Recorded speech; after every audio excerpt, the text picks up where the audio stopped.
Hey,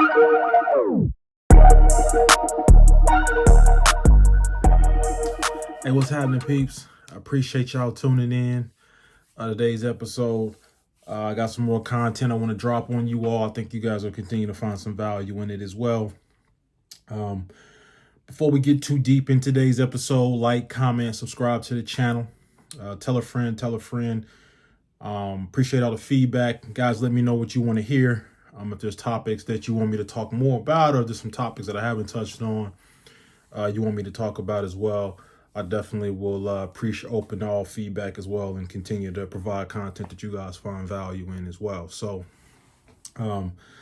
today's kind of episode, or what I want to talk about, is one-on-ones. And so what I'm talking about is when we meet with our manager in a one-on-one setting. That could be, in person, virtual, whatever the case may be. But whenever you have your one-on-ones, I think there's a false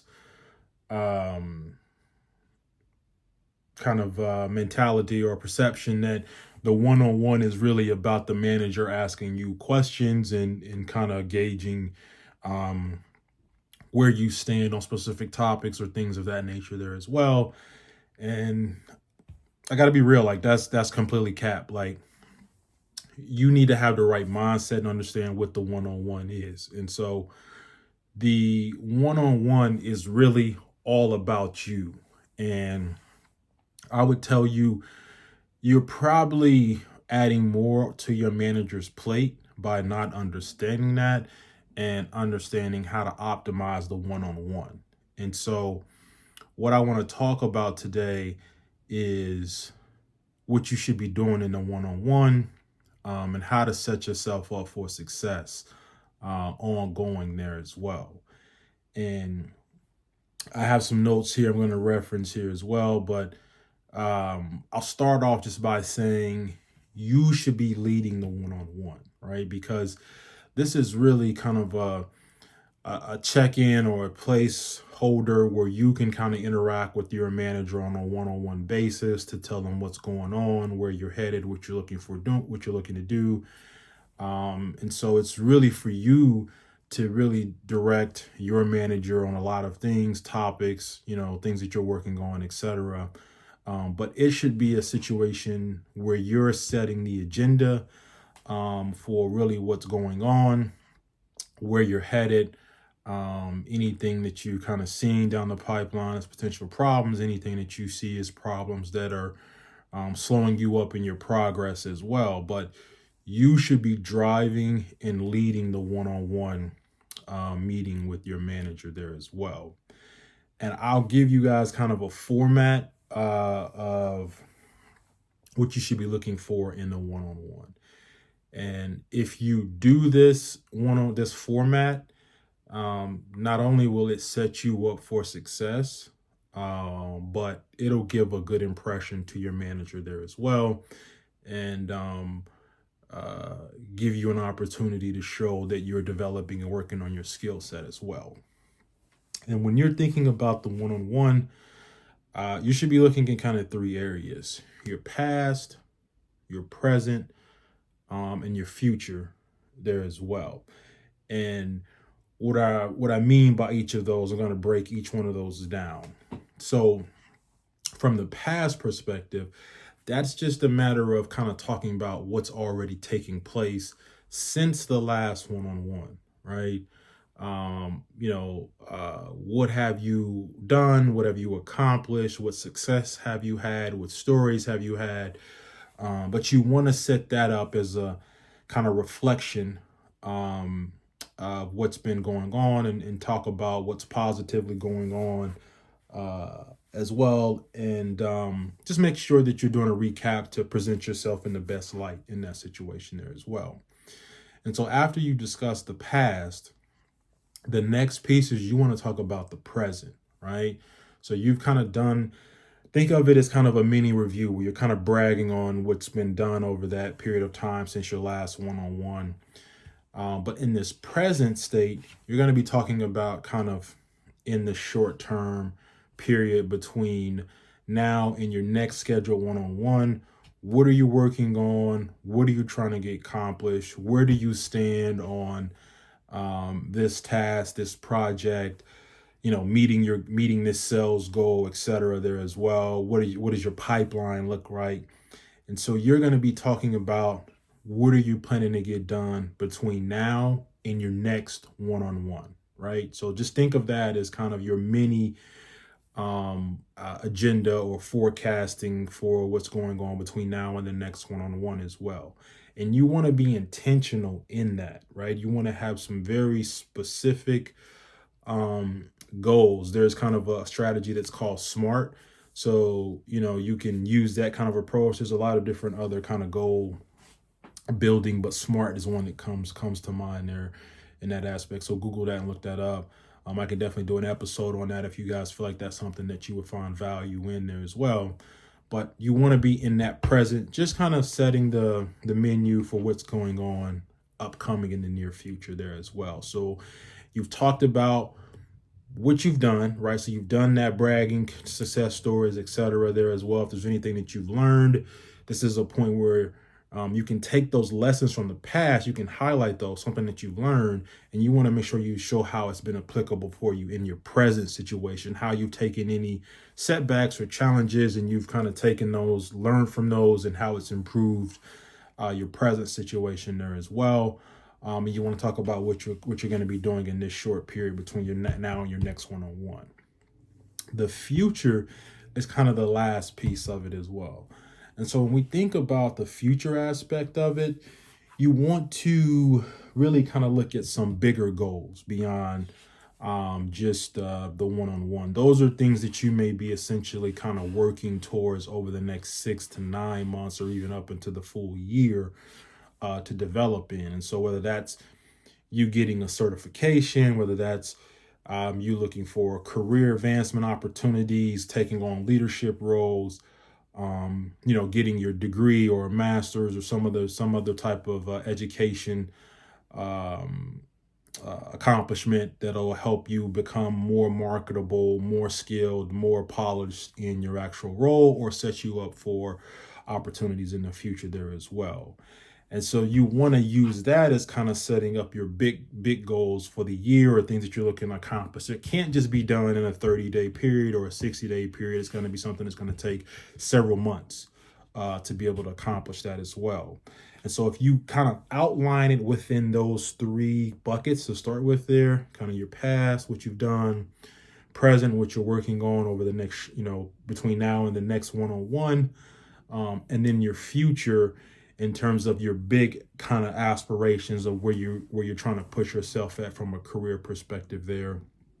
It gives a perfect blueprint that you can actually rinse and repeat, right? So you do that the next time you have the one-on-one, you just move your present, that's going to be your past, right? So you're just kind of essentially sliding the needle down a little bit. And then you'll have a new set of present goals there that you'll kind of be talking about what are going on, but ultimately everything should be leading into that future goal. That one is probably not one that I would say you would be changing that often.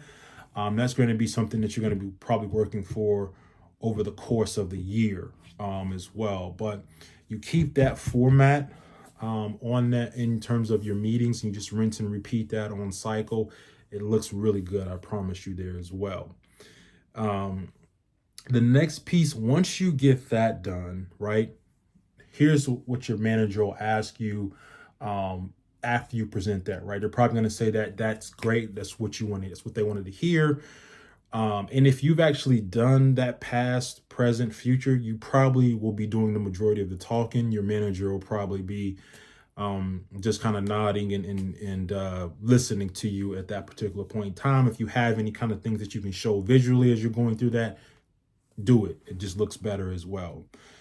But once you've got all those 3 done, the one piece that I think also you want to add in is think about when you kind of put that down on paper, what do you need from your manager, right? Because they want to know essentially what do you need to be able to make sure you continue to have success, or how can I push you help you get towards your goals there as well, right? And this, if you have a good manager, right? And so I feel like I might want to do an episode on kind of determining managers versus leaders, because I think there's a difference there as well.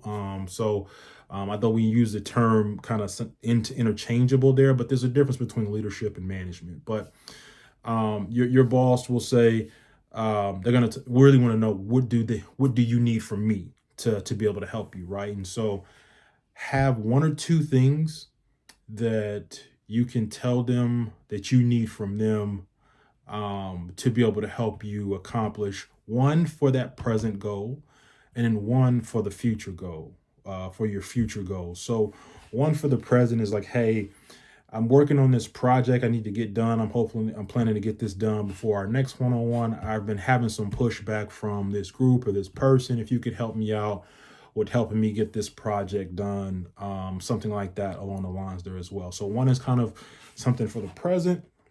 And then for the future, thinking about it from an aspect of career perspective, you're saying, hey, I'm really thinking about getting into management. I'd love to be able to talk to someone in management, you're kind of on additional time. If there's someone that you can kind of help me connect with that maybe kind of transition from my role into management, I'd love to have that discussion. Or if there's opportunities for me to take on more leadership, love to be able to explore what that would look like. Or if it's something like, hey, I'm interested in this particular area, your manager may be able to pinpoint you to someone that you can connect with to have a discussion about that particular role and see if that's something that aligns with you from where your aspirations are from a career perspective there as well. And so I think if you have those one or two things, I would say one for the present and one for the future. Again, it's really just kind of setting up yourself for success and helping your make your manager's job easy there as well. And that leads me into the last kind of two topics I have on this particular section there as well. So, once you kind of covered all that, you got to have just kind of two more questions that you'll ask your manager there. For the first question is going to be, was there anything that I missed that I didn't cover that you wanted to get more information on? And so you've essentially ideally covered everything, but you're just checking at that particular point to see if there's anything that your manager might have wanted to know, but I didn't cover it and that you missed. And so you're giving them an opportunity to be able to just kind of revisit or ask that question so nothing gets missed more or less on there as well. But I'll tell you, if you follow this format, you probably have covered 99% of the stuff that they want to know about. And they probably won't have anything for you unless it's like some small, kind of leadership update or something they need to give you as well. But you'll ask that question. And then the last question you want to ask, and I think this set me up for success. So I think it'll set you up for success as well. So after you've asked that question about, was there anything that you missed that they wanted to know about? You'll say, is there anything that I can do going forward to make your job easier? Right. So that is kind of a plus one, right? It's kind of like, I've covered everything, but if there's something that I can do a little bit to take off your plate, that you're looking for someone to kind of be a leader or kind of help start this new software, will kind of take over that or kind of get more people on the team in that aspect of it, to get more hands-on this new software, this changing over in the coming weeks or year. It's an opportunity for you to kind of take on that responsibility and make sure that you can show yourself as a quality candidate for the team and developing your skill set and further as well. Also opportunity for you to take on leadership roles. Sometimes managers will have kind of some one-off projects that they may kind of want to get you or step on a committee to be a part of as well. And so asking that question opens up that door for you to have some opportunities that you may not be aware of. And so, yeah, that's really what I wanted to touch on for today in terms of the episode here. I just wanted to make sure that you understand what the one-on-one is, the right mindset for the one-on-one, and that you are using it to set yourself up for success there as well. And so let me know in the comments if there's anything else that I missed that you guys typically do in your one-on-ones that you found to be successful. Let me know if this content was helpful. And as always, if I'm lit, then you lit, then we lit. So stay lit. I'm out.